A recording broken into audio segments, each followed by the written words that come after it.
തീർച്ചയായിട്ടും. അപ്പോൾ എതിർപക്ഷത്തു നിന്നുണ്ടാകുന്നത്, അതായത് താങ്കളുടെ തന്നെ പാളയത്തിൽ നിന്ന്, അതായത് താങ്കൾ വിട്ടുവന്ന പാളയത്തിൽ നിന്ന്, CPM-നകത്ത് ഇടതു മുന്നണിയിനകത്തു നിന്നുണ്ടാകുന്നത്, താങ്കൾ ഇത്രയും വർഷം ആർക്കെതിരെയാണോ വലിയ പോരാട്ടം നയിച്ചിരുന്നത്, ആരെയാണോ പ്രാദേശികമായി എതിരിട്ട് നിന്നത്, ഇപ്പോൾ അവരുടെ വോട്ട് കൂടെ വാങ്ങാൻ തീരുമാനിക്കുന്നു. അപ്പോൾ സ്വാഭാവികമായിട്ടും ഒരുപക്ഷെ താങ്കൾ പറയുന്നത് പോലെ തന്നെ പാർട്ടിക്കെതിരെയുള്ള വികാരമുള്ള ഒരുപാട് അണികളും പ്രവർത്തകരും CPM-നകത്ത് തന്നെ ഉണ്ടാക്കും. പക്ഷേ അതിനപ്പുറത്തേക്ക് താങ്കൾ UDF-ന്റെ ഒരു പിന്തുണ കൂടെ സ്വീകരിക്കാൻ തയ്യാറാകുന്നത് ആന്തൂരിലടക്കം എങ്ങനെയാണ് അത് അണികൾ കാണുക, അല്ലെങ്കിൽ പ്രാദേശികമായ ഏത് തരത്തിലുള്ള വികാരം ഉണ്ടാക്കുമെന്നാണ് താങ്കൾ കരുതുന്നത്?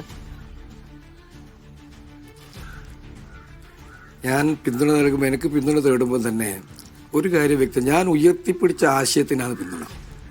അതിൽ ആന്തൂരിലായാലും മലപ്പട്ടത്തായാലും, എനിക്കറിയാം മലപ്പട്ടത്തെ പാർട്ടി, ആന്തൂരിലെ പാർട്ടിയൊക്കെ കോൺഗ്രസ് വിരുദ്ധ വളർന്നു വന്ന പാർട്ടിയാണ്. അതിനകത്ത് കോൺഗ്രസിന്റെ പിന്തുണ ഉണ്ടാകുമ്പോൾ സ്വാഭാവികം അവർക്ക് ചില പ്രശ്നങ്ങളുണ്ടാകും. പക്ഷെ അതിനേക്കാൾ രൂക്ഷമാണ് ഞാൻ ഉയർത്തിയ പ്രശ്നം. ഇപ്പോൾ കോൺഗ്രസ് വിരോധം നല്ലവണ്ണം പ്രചരിപ്പിക്കുന്നവരുണ്ട്. അവരോട് ഒരു ചോദ്യം എനിക്ക് ചോദിക്കാറുള്ളൂ, എപ്പോഴാണ് ഈ കോൺഗ്രസിനോട് ഇത്ര വലിയ വിരോധം വന്നത്? നമുക്കറിയാലോ, കോൺഗ്രസിന്റെ പിന്തുണയോട് കൂടിയിട്ടാണ് ഇന്ന് ഇന്ത്യയിൽ നമ്മൾക്ക് നിലനിൽക്കുന്ന 3 MP-മാർ, ഒരാൾ മാത്രം കോൺഗ്രസ് പിന്തുണയില്ലാതെ ഇന്ന് ജയിച്ചിട്ടുള്ള ഒരാൾ മാത്രമാണ് പാർലമെന്റിനകത്ത്. ബാക്കി 3 MP-മാർ, 2 തമിഴ്നാട്ടിൽ നിന്നും ഒരാൾ രാജസ്ഥാനിൽ നിന്നും. ഈ 3 MP-മാർ കോൺഗ്രസിന്റെ പിന്തുണയോടുകൂടി ജയിച്ചു വന്നവരാണ്. എപ്പോഴും തെരഞ്ഞെടുപ്പിൽ കോൺഗ്രസുമായിട്ട് യോജിച്ചിട്ടാണ് തമിഴ്നാട്ടിലും അതുപോലെ തന്നെ ബംഗാളിലും പ്രവർത്തിക്കുന്നത്. അപ്പോൾ യഥാർത്ഥത്തിൽ കോൺഗ്രസിനോട് CPM-ന് കോൺഗ്രസിനോട് യോജിക്കാവുന്ന ഒരു അന്തരീക്ഷം സൃഷ്ടിച്ചിട്ടുള്ളത് UPA മുന്നണി രൂപീകരിച്ച കാലത്താണ്. അതിൻ്റെ നേതാവ്, അതിന് നേതൃത്വം കൊടുത്തത് ബഹുമാനായ സുർജിത് സിംഗ് ആയിരുന്നു. അതിപ്പോഴും തുടരുന്നുണ്ടല്ലോ. അപ്പം നിങ്ങൾ ഈ അന്ധമായ കോൺഗ്രസ് വിരോധം പ്രചരിപ്പിച്ചിട്ട് എന്തിനാണ് ഈ അണികളെ ഭ്രാന്തളക്കുന്നത്? യഥാർത്ഥത്തിൽ രാഷ്ട്രീയം, ഇന്ത്യൻ രാഷ്ട്രീയം മാറി മറിഞ്ഞ് ആ രാഷ്ട്രീയം പറയണം നമ്മൾ. ആ രാഷ്ട്രീയം കാണാതിരുന്നൂടാ. പഴയ കോൺഗ്രസ് ആണോ ഇന്നത്തെ കോൺഗ്രസ്? പഴയ CPM ആണോ ഇന്നത്തെ CPM? മാറിയില്ലേ? 42 സീറ്റ് പാർലമെന്റിൽ ഉണ്ടായിരുന്ന CPM ആണോ ഇന്ന്? 5-4 ഭൂരിപക്ഷം ഉണ്ടായിരുന്ന കോൺഗ്രസ് ആണോ ഇന്ന്? ഈ മാറ്റമില്ലേ?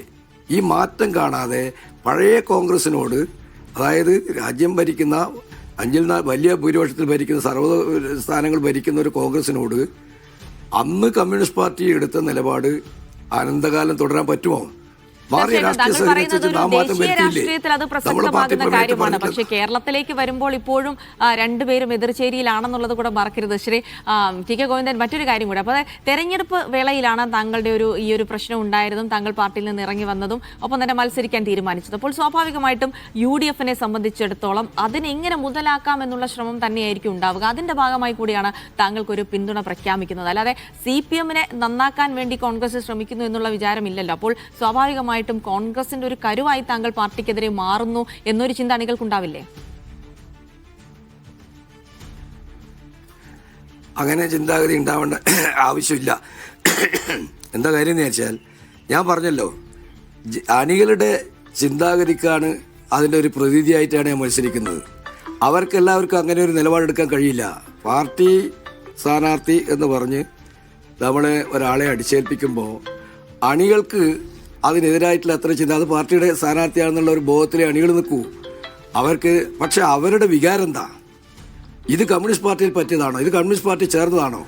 3 തവണ നിൽക്കുമ്പോൾ ആ കസയിൽ എഴുന്നേറ്റുമ്പോൾ അതേ കസയിൽ തൻ്റെ ഭാര്യയെ പിടിച്ചിരുത്തുന്ന ഏത് കമ്മ്യൂണിസ്റ്റ് പാർട്ടിയില്ല?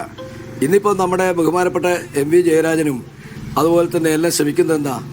ഈ പാർട്ടി സ്ഥാനാർത്ഥിയുടെ രാഷ്ട്രീയ പാരമ്പര്യം പ്രചരിപ്പിക്കാനാണല്ലോ. ഞാൻ ചോദിക്കട്ടെ, ഇങ്ങനെ ഒരു ദേശാഭിമാനി ലേഖനം എഴുതേണ്ട ശ്യാമള ടീച്ചർ രാഷ്ട്രീയ പാരമ്പര്യത്തെക്കുറിച്ച് ദേശാഭിമാനിയിൽ MV ജയരാജൻ ലേഖനം എഴുതി കണ്ടപ്പോൾ എനിക്ക് വളരെയധികം സങ്കടം തോന്നി. ഇങ്ങനെ ഒരു അവസ്ഥ ഈ പാർട്ടിക്ക് എത്തിച്ചേരാൻ പാടുണ്ടോ?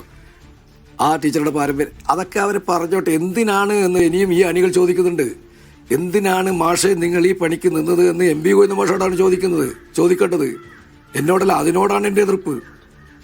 അപ്പോൾ അതുകൊണ്ട് ആ ചോദ്യം, ഇങ്ങനെ ഈ അവസ്ഥയിൽ ഞാൻ എത്തിയിട്ടുണ്ടെങ്കിൽ, അല്ലെങ്കിൽ എത്തിയിട്ടുണ്ട്, അതിൻ്റെ പൂർണ്ണമായ ഉത്തരവാദി MV ഗോവിന്ദ മാഷാണ്, ഞാനല്ല. അതിൻ്റെ പൂർണ്ണ ഉത്തരവാദി ഗോവിന്ദ മാഷാണ്, അല്ലെങ്കിൽ ഗോവിന്ദ മാഷാണ്.